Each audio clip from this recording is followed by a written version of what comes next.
اعوذ باللہ من الشیطان الرجیم بسم اللہ الرحمن الرحیم الحج اشہر معلومات۔ آج کا میرا ٹاپک عشرہ ذی الحجہ کے حوالے سے ہے کہ بعض لوگ قربانی کے اوپر بے جا اشکالات کرتے ہیں کہ قربانی کوئی فرض نہیں ہے، ان پیسوں کو کسی رفاہی کام میں استعمال کیا جائے، ذبح کرنا ایک بے رحمی ہے۔ اس قسم کے تقریباً ان کے مشہور 6 قسم کے اشکالات ہیں۔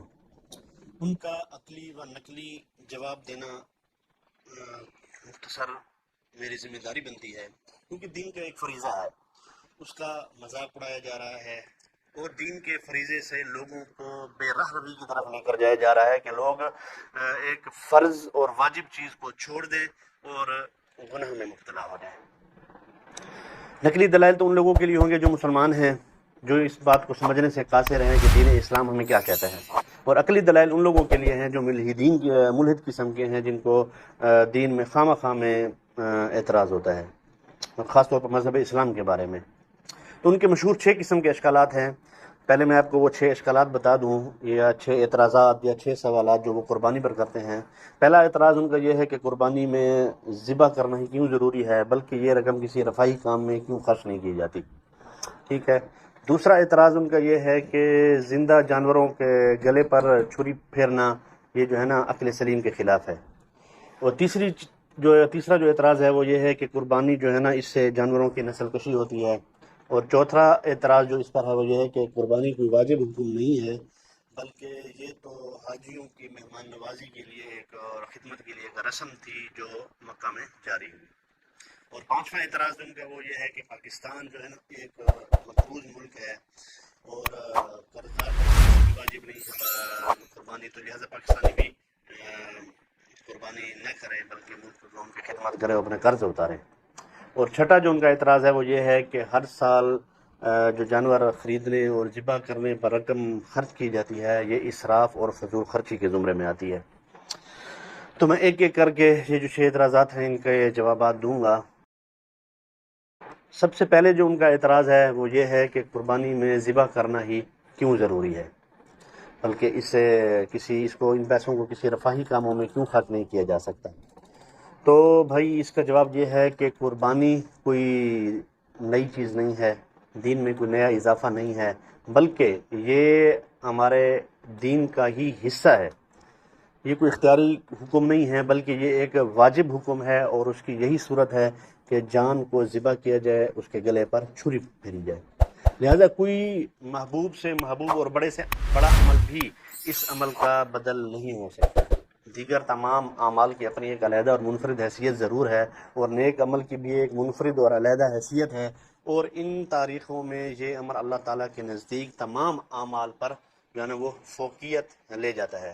لہٰذا قربانی کرنا ایک مستقل ایک عبادت ہے، جس طرح نماز، روزہ، حج، زکوٰۃ ایک مستقل عبادت ہے۔ ان کی جگہ کوئی اور عبادت نہیں لے سکتی۔ اگر کوئی یہ کہے کہ حج پر نہ جایا جائے، لاکھوں روپے خرچ ہوتے ہیں، اس کی جگہ کوئی یہیں پر ہی خرچ کر لیے جائیں، کسی کو پنکھا لے کر دے دیا جائے، کہیں کولر لگوا دیا جائے، تو میرے بھائی اس سے حج کا فرض آپ کا ادا نہیں ہوگا۔ آپ اگر کسی کی مدد کرنا چاہتے ہیں بالکل کریں، نفلی طور پر کر سکتے ہیں، لیکن فرض آپ کا اس سے ادا نہیں ہوگا۔ اب اس دن کی حیثیت سے جو احادیث میں آتا ہے کہ نبی کریم صلی اللہ علیہ وسلم کا ارشاد ہے کہ بنی آدم کا کوئی عمل قربانی والے دن جانور کا خون بہانے سے زیادہ اللہ تعالیٰ کے نزدیک پسندیدہ نہیں ہو سکتا۔ یہ ترمذی شریف کی حدیث ہے۔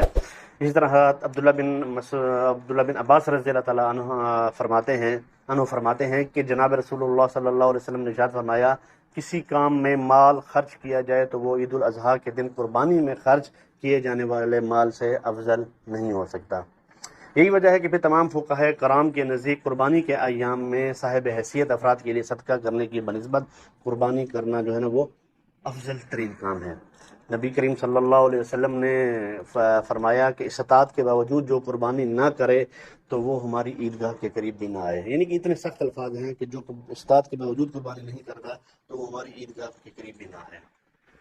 ہاں، ایک صورت ہو سکتی ہے کہ آپ غریبوں و مساکین کی وہ مدد کریں، وہ یہ ہے کہ قربانی کی جگہ صدقہ و خیرات کرنا اس صورت میں درست ہوگا کہ جب قربانی کے دن گزر گئے ہوں، وہ کسی عذر کے باعث قربانی نہیں کی جا سکی، تو قربانی کی رقم فقراء مساکین میں صدقہ کرنا واجب ہے۔ لیکن قربانی کے 3 دنوں میں جانور کی قیمت کے برابر صدقہ کرنے سے فریضہ قربانی ادا نہیں ہوگا، بلکہ قربانی نہ کرنے والا گناہگار بھی ہوگا۔ دوسرا جو ان کا اعتراض ہے وہ یہ ہے کہ زندہ جانوروں کو گلے پر جو ہے نا چھری پھیرنا ایک عقل سلیم کے خلاف بات ہے، اور ایک رحم دلانہ عمل نہیں ہے، بلکہ یہ بے رحمی ہے۔ تو اس کا جواب یہی ہے کہ شریعت اسلامیہ سے زیادہ رحم کسی مذہب میں نہیں ہے۔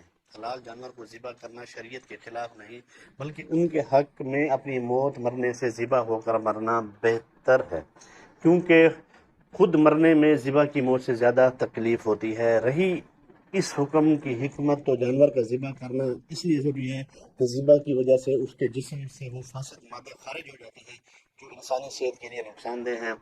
ذبح کی وجہ سے ہی جانور کا گوشت انسان کے لیے صحت بخش بن جاتا ہے، اور یہ تو سائنٹیفک بھی اتھینٹک بات ہے کہ خون بہانے سے جو ہے نا اس کے جسم سے فاسد مادے خارج ہو جاتے ہیں۔ اسی وجہ سے اسلام جو ہے نا حلال جانور جو خود مر جائے، وہ مردار ہو جائے، جس کا خون نہ بہا ہو، تو اس کو کھانے سے بھی منع کیا گیا ہے۔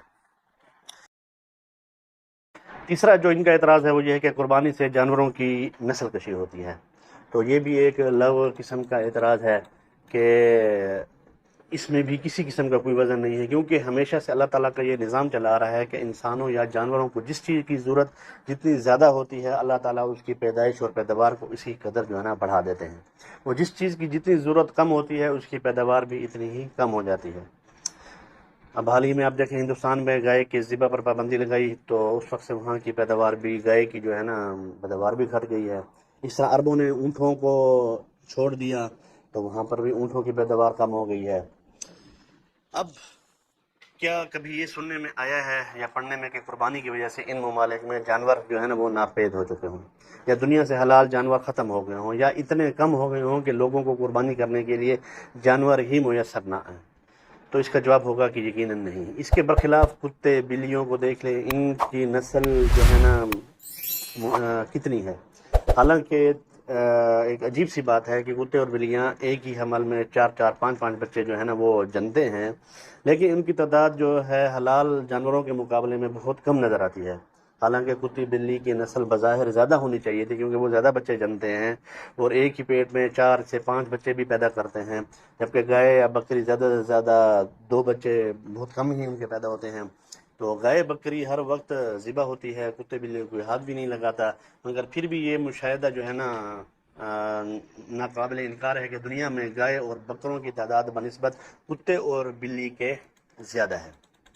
اور اس کی وجہ یہ ہے کہ اللہ تعالیٰ نے جو اشیاء انسان اور حیوانات کے لیے پیدا فرمائی، جب تک وہ خرچ ہوتی رہتی ہے، ان کا بدل اللہ تعالیٰ کی جانب سے پیدا ہوتا رہتا ہے۔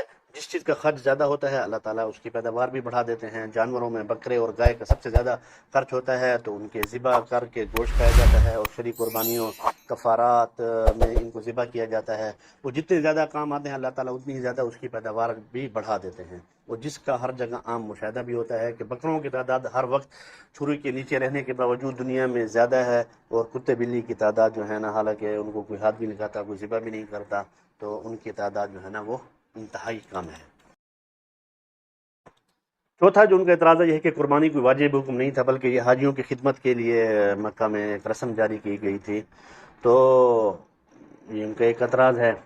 تو اس کا جواب یہ ہے کہ اس کے اعتراض میں کوئی حقیقت نہیں ہے۔ نبی کریم صلی اللہ علیہ وسلم نے 10 سالہ مدینہ منورہ کے قیام کے دوران مسلسل ہر سال قربانی کی، اور دنیا جانتی ہے کہ حج کے ارکان کا مدینہ منورہ سے کوئی تعلق نہیں بنتا، جبکہ مدینہ منورہ سے مکہ مکرمہ کا فاصلہ اس زمانے میں کئی دنوں کی مسافت پر بنتا تھا۔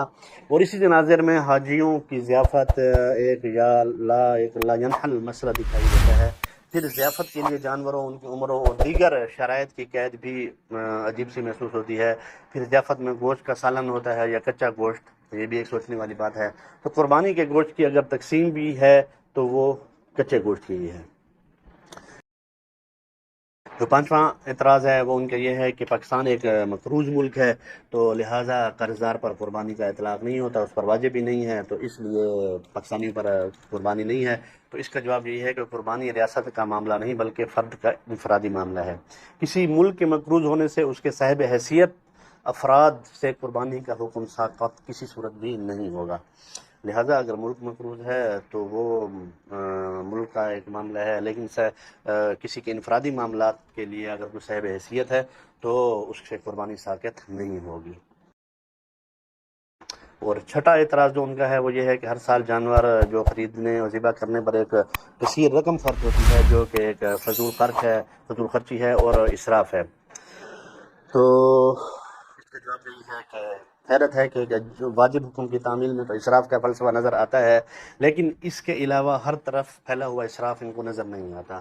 پیدائش پر رسومات، ختنہ پر رسومات اور تقریبات، عقیقہ، سالگرہ، اچھا بچے کی پہلی بسم اللہ ہے، ختم قرآن پر ہے، اسی طرح ملازمت ملنے کی رسومات اور تقریبات ہیں، اسی طرح اگر منگنی، مہندی، اچھا جوتا چھپائی کی رسمیں ہیں، نکاح کی رسمیں ہیں، عجیب عجیب قسم کی ولیمے کی رسمیں ہیں، رشتہ داروں کے ہاں دعوتوں کی رسمیں ہیں، حج اور عمرہ پر جانے کی عجیب رسومات و تقریبات ہیں، واپسی پر پھر ہیں، موت کے موقع پر رسومات اور تقریبات آج کل عجیب قسم کی نکل آئی ہیں، ہر سال سالگرہ منانی ہے، اس کی عجیب رسومات ہیں، ٹھیک ہے نا.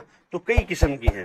اب ان میں سے کون سا سلسلہ ایسا ہے جسے شریعت نے وجوب کا درجہ دیا ہو؟ ٹھیک ہے نا. جتنے بھی میں نے یہ رسومات بتائی ہیں تو ان کا تو شریعت سے کوئی حکم بھی نہیں ہے، لیکن تمام طبقات نے ان تمام سلسلوں کو عملاً واجب ہی کا درجہ دیا ہوا ہے کہ وہ یہ کام لازمی کرتے ہیں، جن کے شریعت سے کوئی تعلق بھی نہیں ہے. نہ تقریبات کی تعداد میں کمی، نہ مہمانوں کی تعداد میں کٹوتی، نہ کھانے کے آئٹمز میں کسی قسم کی کوئی کمی کہ بھئی لوگوں میں شرمندگی نہ اٹھانی پڑے. اسی طرح جب قربانی کا معاملہ آتا ہے تو قربانی جیسے مطلوب عمل پر نظریں گاڑنے والے ان غیر مفید، مضر صحت، غیر تعمیری وغیرہ پیداواری سلسلوں کی طرف اپنی توجہ خاص جب مرکوز کرتے ہیں اور رفاہی و امدادی کاموں کی ترویج کے لیے ان رسومات کے خلاف ذہن سازی کا فریضہ انجام دیتے ہیں، تو جس ملک کے ہر تیسرے گھر کا بوڑھا خون تھوکتا ہو، بیوہ کا چولہا نہ جلتا ہو، یتیم تعلیم سے محروم ہو، بے سہارا بیٹیوں کے ہاتھ پیلے نہ ہو سکتے ہوں اور ان کے سروں میں چاندی کے تاروں کا برق رفتاری سے اضافہ ہو رہا ہو اور بے روزگاری کی آندھیاں چل رہی ہوں اور دہشت کے موسلا دھار اولے ہر وقت گر رہے ہوں، قتل و غارت گری نے ماحول کیا کہتے ہیں حب زدہ کر دیا ہو، ڈکیتی، چوری، بھتہ خوری، قبضہ مافیا، اغوا برائے تاوان کا سلسلہ رائج الوقت ہو، وہاں اخلاقی طور پر رسومات و تقریبات کے یہ چونچلے اسراف نہیں تو پھر ان کو کیا کہا جا سکتا ہے؟ دراصل مسئلہ اسراف کا نہیں ہے، مسئلہ کچھ اور ہے. نہ غریبوں کی امداد اور رفاہی کاموں کا ہے، بلکہ اصل مسئلہ قربانی کے اس محتم بشان حکم سے ہے. ہر سال کروڑوں کی تعداد میں مسلمانوں کی طرف سے اپنے رب کے حکم، حضرت ابراہیم علیہ السلام کی سنت اور اپنے نبی کریم صلی اللہ علیہ وسلم کی تعلیمات کے مطابق جانوروں کو ذبح کرنے سے اسلام کے جس شان و شوکت کا مظاہرہ ہوتا ہے اور مسلمانوں کی اسلام کے ساتھ قلبی وابستگی، انبیاء کرام علیہ السلام کے ساتھ عقیدت، اپنے نبی کریم صلی اللہ علیہ وسلم کی تعلیمات پر عمل کے جذبے اور شریعت کے ساتھ تعلق کا عملی مظاہرہ ہوتا ہے. مسئلہ اس وابستگی، اس عقیدت، اس دینی جذبے اور اس عملی تعلق کی وجہ کا ہے. یہی وجہ ہے کہ قربانی کو اللہ تعالیٰ نے شاعر اللہ یعنی اسلام کی پہچان قرار دیا ہے. لہذا مسلمانوں کو اسلام دشمنوں کے کسی اعتراض و اشکال اور کسی مغالطے اور پراپیگنڈے کا شکار ہو کر اس عظیم سلسلے کو ترک نہیں کرنا چاہیے. یہی قربانی پل صراط پر سواری بھی بنے گی، اسی قربانی کے بالوں کے برابر نام اعمال میں نیکیاں بھی لکھی جائیں گی اور اسی قربانی پر ہونے والا خرچہ ہی نہیں، اس کا عضلہ تک میزان میں تولا جائے گا. تو یہ سب قربانی کے جو 6 مشہور اشکالات ہیں ان کا مختصر جواب تھا. تو آخر میں یہی گزارش ہے کہ ان لا دین اور لا مذہب لوگوں کے ساتھ کسی قسم کا کوئی اس قسم کا تعلق نہ رکھیں، بلکہ اپنی قربانی جیسے فریضے کو عملی طور پر نبھائیں. وما علینا الا البلاغ. السلام علیکم.